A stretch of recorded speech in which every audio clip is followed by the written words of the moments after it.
नमस्कार दोस्तों, स्वागत है आपका अपने YouTube चैनल सिलेक्शन तक में। जैसा कि दोस्तों हमने पिछली वीडियो में अलाउद्दीन खिलजी के बारे में पढ़ा था। अलाउद्दीन खिलजी दोस्तों दिल्ली सल्तनत काल में जो खिलजी वंश था उसका सबसे योग्य शासक था और अलाउद्दीन खिलजी का शासनकाल 1296 से लेकर 1316 तक चला था। मेरे दोस्तों अलाउद्दीन खिलजी बहुत ही कट्टर शासक था। अलाउद्दीन खिलजी के द्वारा ही खिलजी वंश के संस्थापक जलालुद्दीन खिलजी जो कि उनके चाचा थे उनकी हत्या करके गद्दी पर बैठे थे और गद्दी पर बैठने के बाद उन्होंने अपने शासन में बहुत सी कार्य किए थे। अलाउद्दीन खिलजी को मेरे दोस्तों भारत का दूसरा सिकंदर कहा जाता है। क्यों कहा जाता है? क्योंकि वह भी सिकंदर की तरह विश्व विजेता बनना चाहता था। अब अलाउद्दीन खिलजी ने सिकंदर बनने के लिए अपने शासन में बहुत से कार्य किए थे मेरे दोस्तों। अब पहला जो आक्रमण आता है अलाउद्दीन खिलजी का जो कि 1301 में आता है, वो किया था 1301 में रणथंभौर पर आक्रमण किया था और रणथंभौर का जो शासक था मेरे दोस्तों वो था हमीर देव और अलाउद्दीन खिलजी के बीच में लड़ाई होती है और इस लड़ाई में हमीर देव मारा जाता है क्योंकि हमीर देव अलाउद्दीन खिलजी से कम शक्तिशाली था और अलाउद्दीन खिलजी से उसकी सेना भी कमजोर थी। इस कारण अलाउद्दीन खिलजी जीत जाता है। और मेरे दोस्तों रणथंभौर से ही जौहर का पहला प्रमाण मिलता है। जौहर वो होता है जिसमें महिला आग में कूदकर अपनी जान दे देती है मेरे दोस्तों, उसको ही जौहर कहा जाता है। जौहर का पहला प्रमाण भी रणथंभौर से ही मिलता है। अब 1301 के बाद जो अगला आक्रमण करता है अलाउद्दीन खिलजी वो करता है मेरे दोस्तों 1303 में। और 1303 में जो आक्रमण करता है मेरे दोस्तों वो करता है चित्तौड़ पर। अब चित्तौड़ का जो शासक था मेरे दोस्तों वो था राजा रतन सिंह जो कि बुजुर्ग शासक था। अब इसका कारण क्या था चित्तौड़ पर आक्रमण करने का? तो मेरे दोस्तों राजा रतन सिंह की एक पत्नी होती है जिसका नाम पद्मावती होता है। वो अपने समय की बहुत ही सुंदर स्त्री मानी जाती है मेरे दोस्तों। पद्मावती को पाने के लिए अलाउद्दीन खिलजी 1303 में चित्तौड़ पर आक्रमण करता है और राजा रतन सिंह को मार डालता है। जब इस बात का पता पद्मावती को पता लगता है कि राजा रतन सिंह की मृत्यु हो जाती है तो वो भी मेरे दोस्तों जौहर कर लेती है। और इन बातों का पता हमें पद्मावती पुस्तक से लगता है। पद्मावती पुस्तक जो कि मलिक मोहम्मद जायसी के द्वारा शेरशाह सूरी के शासनकाल में लिखी गई थी। अब अलाउद्दीन खिलजी ने अपने शासन में अपने चाचा की हत्या की थी। तो दोस्तों अलाउद्दीन खिलजी ने गद्दी पर बैठते समय एक बात कही थी कि राजा का कोई भी सगा संबंधी नहीं होता है। अलाउद्दीन खिलजी की हत्या मेरे दोस्तों 1316 में हो गई थी कोढ़ रोग से। अब कोढ़ रोग से होने के बाद उसका शासन कुछ दिनों के लिए मलिक काफूर ने संभाला था। उसके बाद जो अगला शासक बनता है इस खिलजी वंश का वो बनता है मुबारक खिलजी। दोस्तों आज की वीडियो छोटी सी है लेकिन बहुत ही इंपॉर्टेंट बनेगी। इससे एक क्वेश्चन बहुत ही इंपॉर्टेंट बनता है। तो आज की वीडियो करते हैं स्टार्ट। मुबारक खिलजी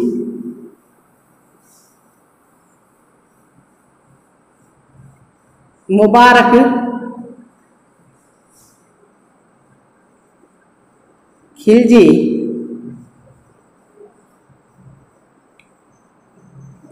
मेरे दोस्तों मुबारक खिलजी वंश का अंतिम शासक माना जाता है। इसका शासनकाल 1316 से लेकर 1320 तक चलता है। अब मुबारक खिलजी गद्दी पर जिस समय बैठा था तो वो बहुत ही अच्छा शासक माना जाता था, बहुत ही संगीत प्रिय भी माना जाता है। तो पहले वो गद्दी पर बैठा था तो उस समय वो उदारवादी शासक था, परंतु उसके मानसिक रूप से बीमार होने के कारण वो उल्टी सीधी हरकतें करने लग जाता है मेरे दोस्तों। अब मुबारक खिलजी संगीत प्रिय था तो वो अपने दरबार में संगीत गाता हुआ वह नाचता हुआ दरबार में आ जाता था। कभी कभी मुबारक खिलजी स्त्रियों के वस्त्र धारण करके भी मेरे दोस्तों दरबार में आ जाता था। अभी बताया था कारण क्या था कि मानसिक रूप से खिलजी ने मेरे दोस्तों अपने आप को खलीफा घोषित किया। यही क्वेश्चन बहुत इंपॉर्टेंट बनता है कि ऐसा कौन सा शासक था जिसने अपने आप को खलीफा घोषित किया। तो शासक का नाम क्या बताओगे? मुबारक खिलजी। एक इतिहासकार हुआ है बर्नी, और बर्नी के अनुसार मेरे दोस्तों मुबारक खिलजी कभी कभी अपने दरबार में नंग अवस्था में भी आ जाता था, और मुबारक खिलजी की हत्या खुसरो खां के द्वारा 15 अप्रैल 1320 को कर दी गई। अब 1320 में इसकी हत्या करने के बाद खुसरो खां कुछ दिनों तक इसके शासन को संभालता है, और खुसरो खां की भी हत्या गयासुद्दीन तुगलक के द्वारा कर दी जाती है। तो मेरे दोस्तों मुबारक खिलजी का शासनकाल 1316 से लेकर 1320 तक चलता है। मुबारक खिलजी अपने दरबार में स्त्रियों के वस्त्र धारण करके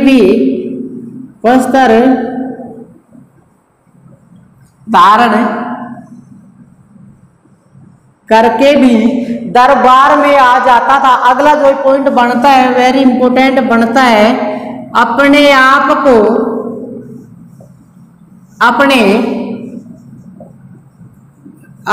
को खलीफा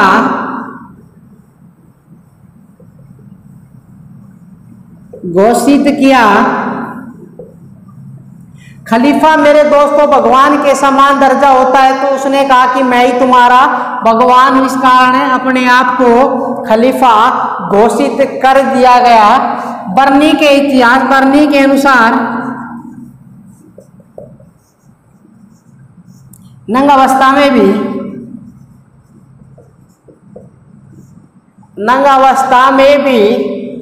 संगीत गाता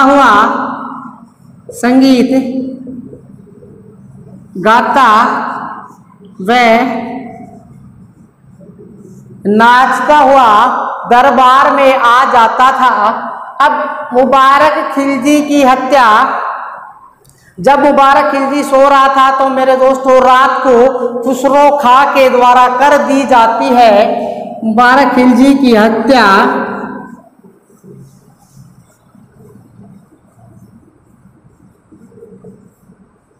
खुसरो खां के द्वारा 15 अप्रैल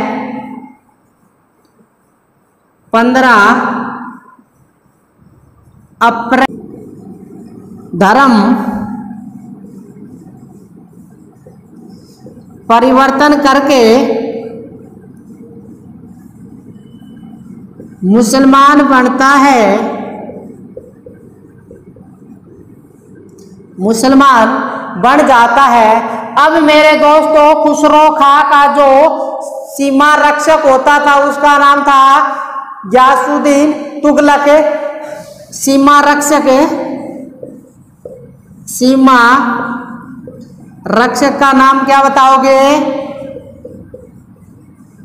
गयासुद्दीन